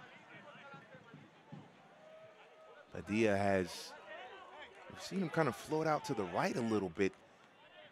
It's almost as if him and Ontiveros have switched. Ontiveros started as the right back, and then Padilla in the middle, and now we're seeing Padilla more on the right side.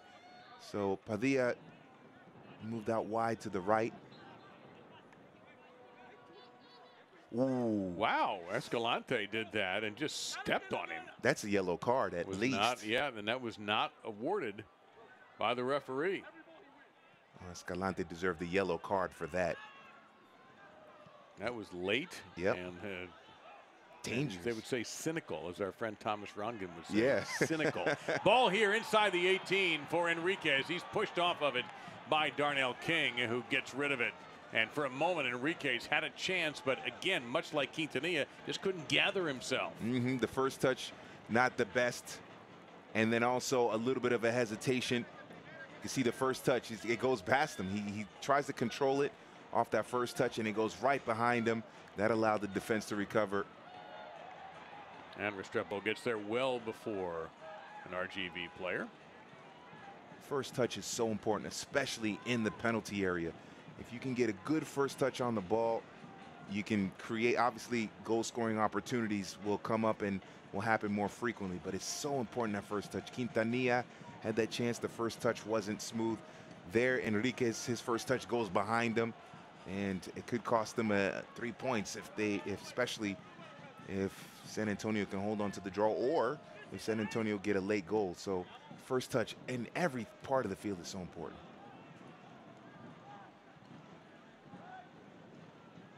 There's another good run and a lot of space. Strike wide. Kind of a flat ending to that build-up there. Looked like Guadarrama had gotten loose, but his strike was not true. How about that? Escalante has gotten loose. We've seen Omar Gordon get loose. Now Guadarrama is getting loose. This is a problem between Perea and Wharton in the midfield. They're either getting caught too high and they aren't tracking back quickly enough. I think that's the key right there. That's why on 3 occasions there's been a San Antonio player who's been able to burst through that middle untouched, unmarked. That's the first time there's actually been a shot, but it wasn't a threat to Corti. Wharton, nice little touch there to flick it, but he get it back. He will, after working with a teammate. Into the box, headed. Couple of heads made contact with that one. After a good feed from Zaldivar. That ball looked like it went all the way out and now turned over inside the 18. Quintanilla. They lay it off for Enriquez. He's trying to create his own shot. He is triple teamed. Wisely passes back to Perea. And RGV will fight another day. Adams will try to feed to the middle. Oh, that was almost for Jones. If he'd been able to one-time that, it would have been interesting. Well, that all started with Cochran making a massive mistake. Playing around too much, too casual in the corner. Instead of, he's a defender. He's not a number 10. He's got to boot it up the pitch. And it almost benefited RGV and Enriquez. Once again, his hesitation. It probably would have been better for him. Burst down to his left, take it toward the end line, and then either try to beat Restrepo near post. But instead, he cut it back to the middle where there were 4 or 5 San Antonio defenders. And it cost him a chance at goal. But that all started with Cochran making a massive mistake, and he got bailed out there. He was very lucky RGV couldn't capitalize. San Antonio trying to mount a threat, a coherent and complete threat. All the way far post. Escalante heads it toward the net. One-timer missed. That was so close for San Antonio. Now RGV will counterpunch, and they'll foul it off. Looked like they had an opportunity there for some run down the right side, and it just didn't work. We're going to get a substitution here for RGV. Enriquez will check out of the game. And maybe the reason Enriquez has been struggling is just fatigue. Zach Wright will come in.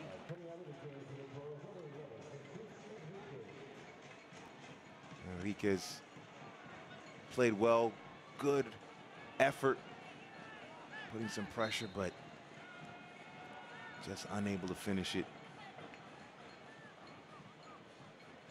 Oh, Guadarrama with the left-footed swing and a miss.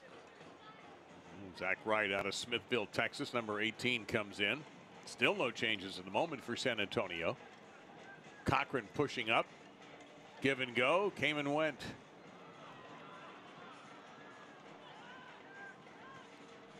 And trying to get it to Jones, who's got some good speed and fresh legs. But they just can't quite get it to him. Now we have an RGV player shaken, can't get a clear look at the number, but they're playing a little bit short-handed at the moment. Castillo putting some pressure on. Play on, says the referee. Midfielders, center midfielders colliding with Perea and Castillo. Ruling against San Antonio and against Pekka. And with the threat of Jordan Jones, Pekka's going to have to drop back and help out Rushandel and Felix, especially with Felix on a yellow card. So Jones is trying to play those lines, get in between those two center backs, try to find that right channel, that right connection to eventually get a shot on frame. Zach Wright did not play against Fresno, but had a start a couple of weeks ago against Orange County and played 77 minutes against Reno on May 2nd, so he should be rested.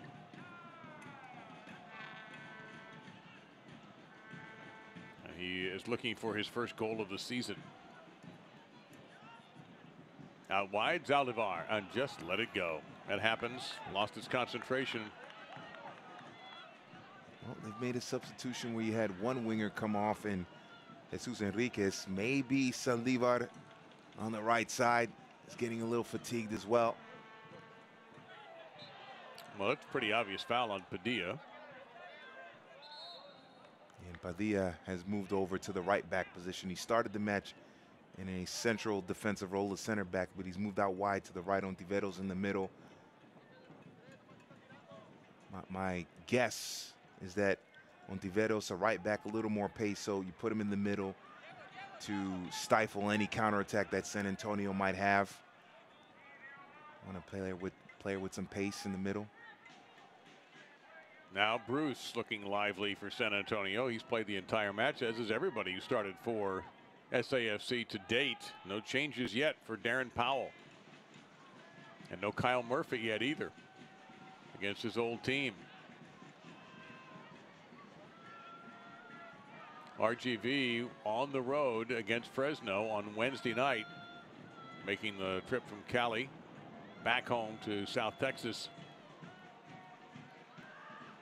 And so some lineup changes made by Echeverry. Ontiveros getting a start back, Padilla getting a start. So Aguilar and Enriquez taken out. So he's trying to combat the fatigue as the schedule heats up in the month of May in the USL. Wharton, a clever touch, just not quite right. And Ontiveros with almost a foul, but no call. Yeah, Wharton, nice move there. Clever touch with the one touch.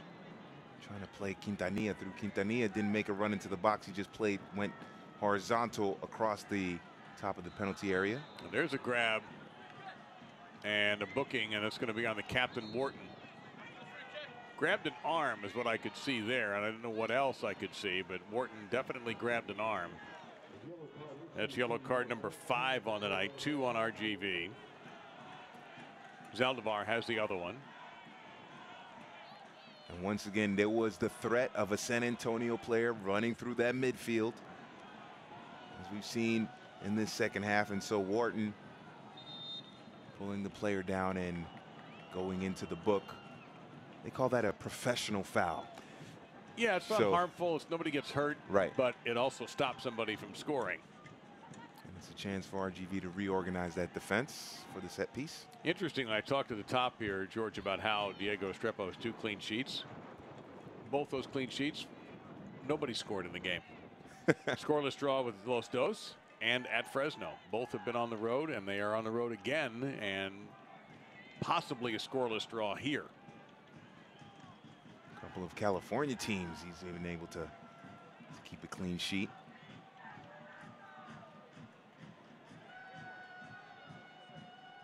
So let's see. Looks like Castillo's going to be in charge of this kick in minute 79.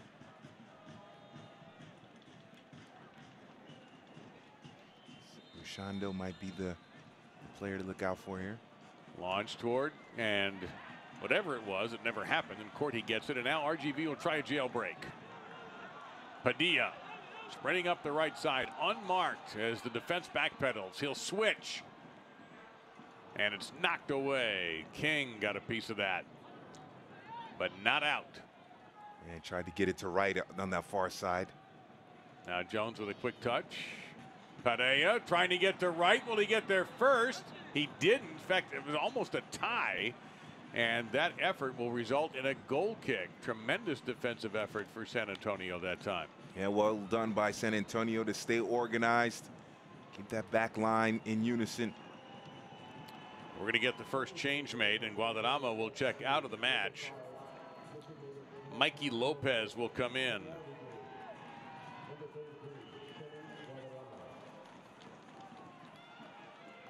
So let's see where Lopez slides in here. Guadarrama was playing in behind Alex Bruce in Darren Powell's 4-2-3-1. Let's see if Pekka slides in behind Bruce. Lopez wears the number 5, but he might be an attack-minded player for the moment, or at least for the strategy, the tactics that Darren Powell has.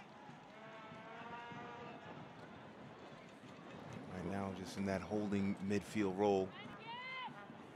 Looks like Pekka's going to push up and be more of a number 10 playmaker.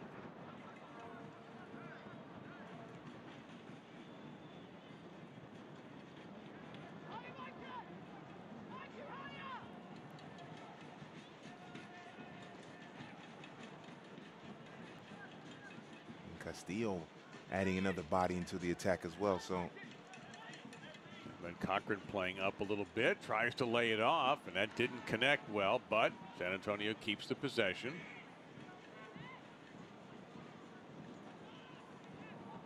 You can see Wharton putting a little pressure on, forcing a retreat by San Antonio. It almost looks like 3 in the back. I know Cochran as a wing back, if you will, Darnell King as a wing back, but it's looking like when they have possession, it's Rushando, Felix, and Pekka as the 3 in the back. Escalante misfiring on that pass. Well, here's an opportunity. Now with Jones, he'll break away, and that run will come to an end on a trip. Another yellow card coming out. Right with an inspired run. Escalante draws another caution in this game. And by that I mean the 6th caution, not the 2nd in Escalante. Yep. Didn't see much contact, but he slides in 2-footed late from behind. That is an easy yellow card there. And Escalante, we mentioned professional foul. Goes into the book, but prevents RGV from a very serious and dangerous counterattack. Much easier to defend set pieces if you're San Antonio than a counterattack that was looking very strong for RGV. Well, scoreless draw has happened also to RGV on May 2nd against Reno 1868. If this does end in a draw, it would be their 5th draw already this year. They've had draws against St. Louis, Sacramento, Reno, and at Fresno. Chip in, looking for a header in the air. Restrepo saw it all the way, and it's an easy save for the San Antonio goalkeeper. And Restrepo reading it very well. But I think RGV, that was something off the training ground that was meant to be a second header. Looked like Adams was in the 6-yard box near Restrepo. A couple of other players as well. So the first header was one, and then the second header just was in the Restrepo beating everyone to the ball. So almost perfectly executed by RGV. But we really haven't had any dangerous chances in the last several minutes. We had a little one there, but neither team is really firing that well offensively. Castillo commits a foul there, and we'll see if RGV can find the magic touch. They'll try to swing wide left.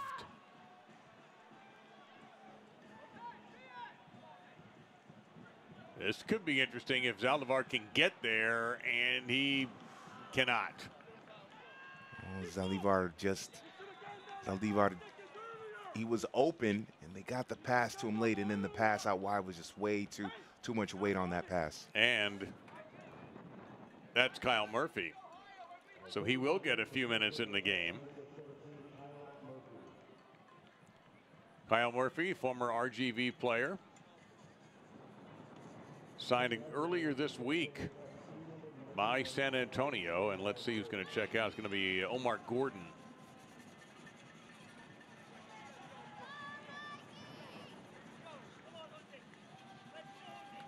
So Murphy, you figure, is going to patrol down that right side where Gordon was marauding. Yeah, Murphy knows how to find the back of the net in his career, so this ought to be very interesting to see what he does in the little time we have remaining. Again, stoppage time should not be a major issue. It wasn't in the first half, only 60 seconds of it. You got fresh legs now with Murphy. You got maybe some tired legs with Kyle Adams. Let's see if that could lead to a goal for San Antonio. We'll see how Adams responds. You've got the Ironmen out there for RGV too. Wharton and Donovan still haven't missed a minute all season. Even though it's early in the season, that is still very impressive that they have not missed a minute all season long. They've avoided injuries. It's a testament to not only their conditioning, their fitness, but to the confidence that Gerson Echeverri has in them. Ball turned over, and a big collision there, and that, let's see what the referee's ruling is going to be here, and he's going to rule in favor of RGV. Pekka almost wrestling Quintanilla to the ground. Well, that would have been our 7th caution if he'd done something quite that heavy. So now Wharton, this is where he excels, setting up his teammates. Let's see. Adams is a tall body. You have Ontiveros, Donovan as well. Jones is 6'1", number 22. They go toward Adams. He flicks the header on, but it doesn't have enough on it. And we have a call from the referee anyway that wipes out everything. It appears that Adams was offside. That's unusual. Well, we could actually hear it on microphone who I believe was Gerson Echeverri saying you can't be offside in that situation. I don't know whether he's talking to his team or if he's yelling at one of the officials. In the meantime, we're getting a trainer out here. And we can't get a clear look at the number of the injured San Antonio player. One of the reasons we have not seen a goal yet, one of the top keepers in the USL, Diego Restrepo, has been solid, especially tested in the first half. Oh, for sure. Diego Restrepo, his defense letting him down because of some shaky play in the back, but Restrepo has been an absolute wall, denying Quintanilla on a couple of occasions. Here, this would have been a fantastic goal by Todd Wharton, trying to catch Restrepo off guard or at least not paying attention, and Restrepo able to fade back and make a save.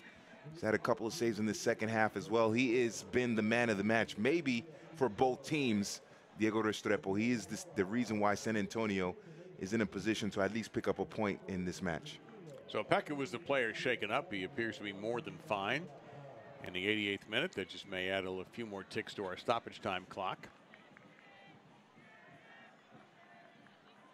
Yeah, San Antonio, when Darren Powell goes back, looks at the video, he's going to see that they were unable to handle the pressing of RGV. And as RGV has laid off the pressing in the second half, they have been able to find their way through the San Antonio defense with clever passing, some moments of good one-touch football to get themselves into space.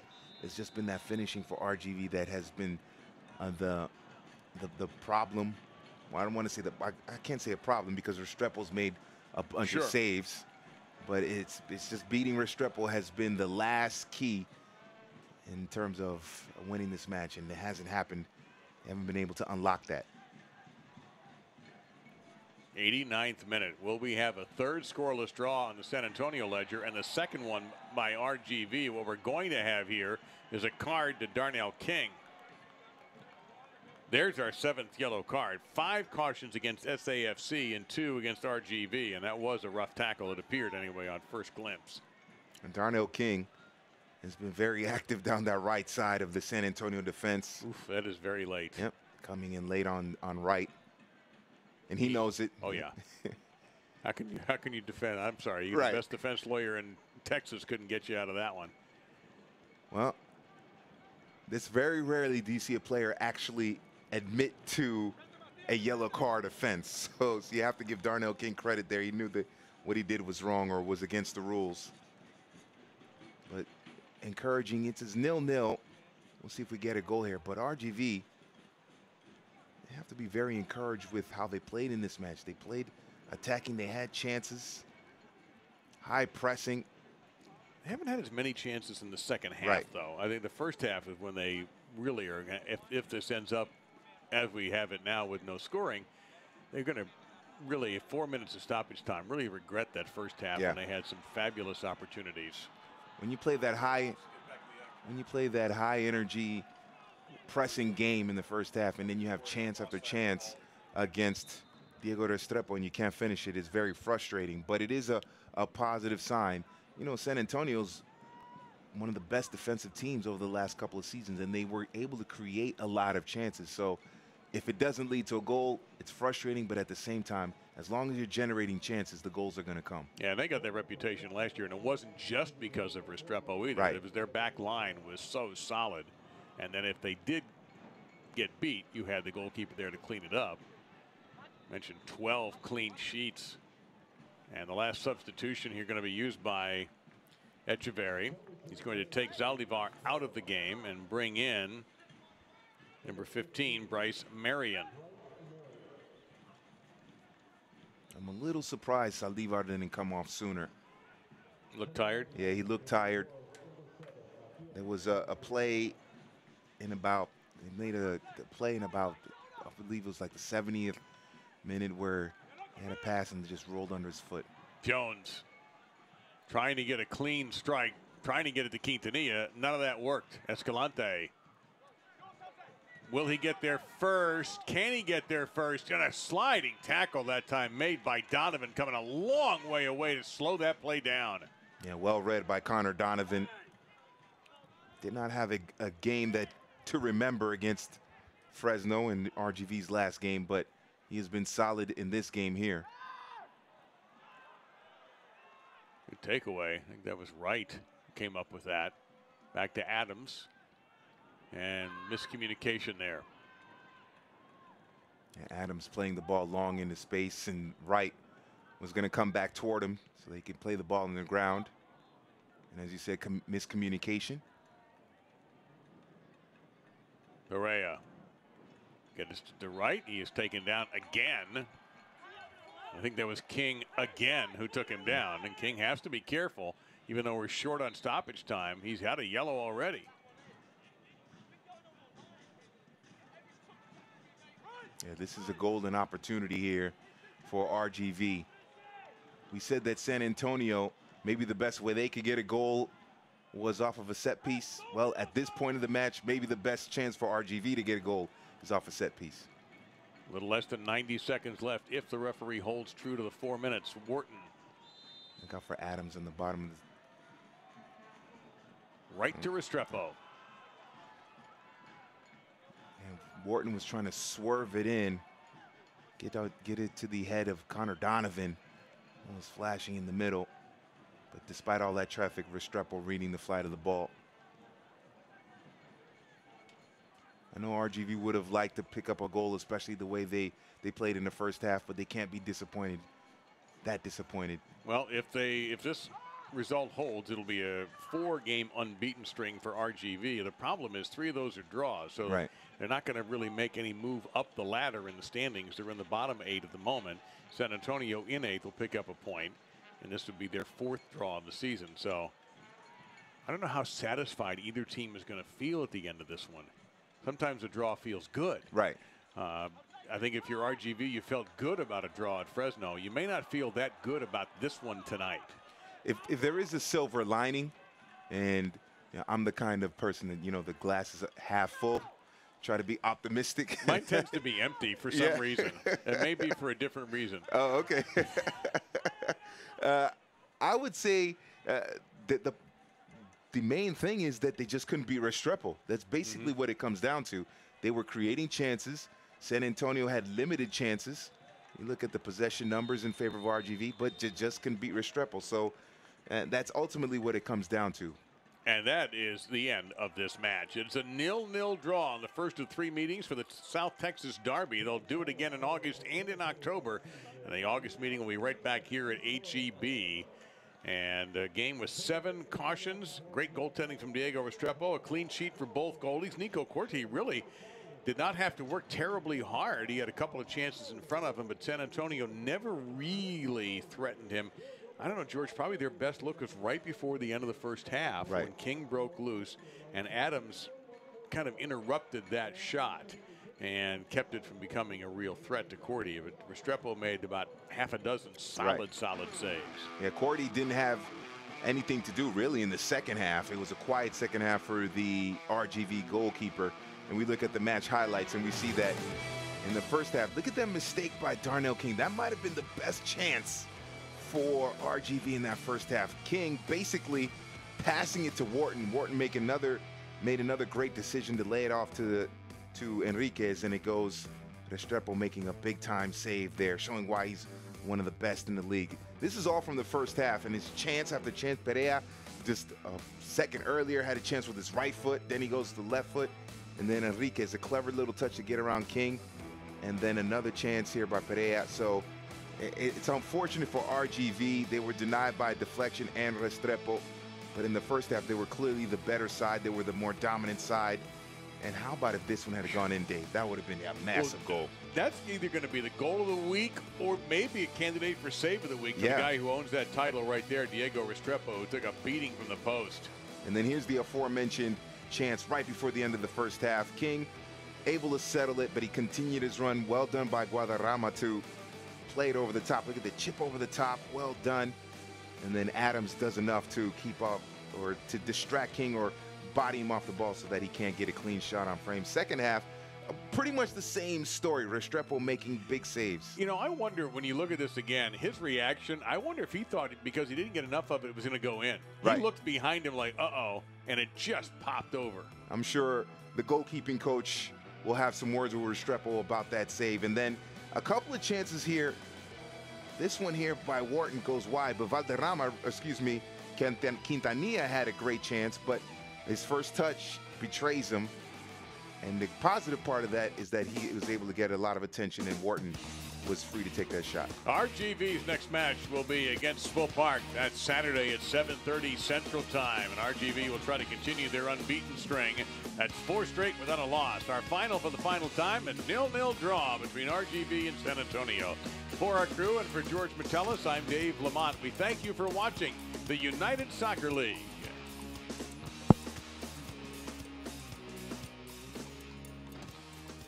This copyrighted telecast of the United Soccer League may not be retransmitted, rebroadcast, or reproduced without the express written consent of the United Soccer League.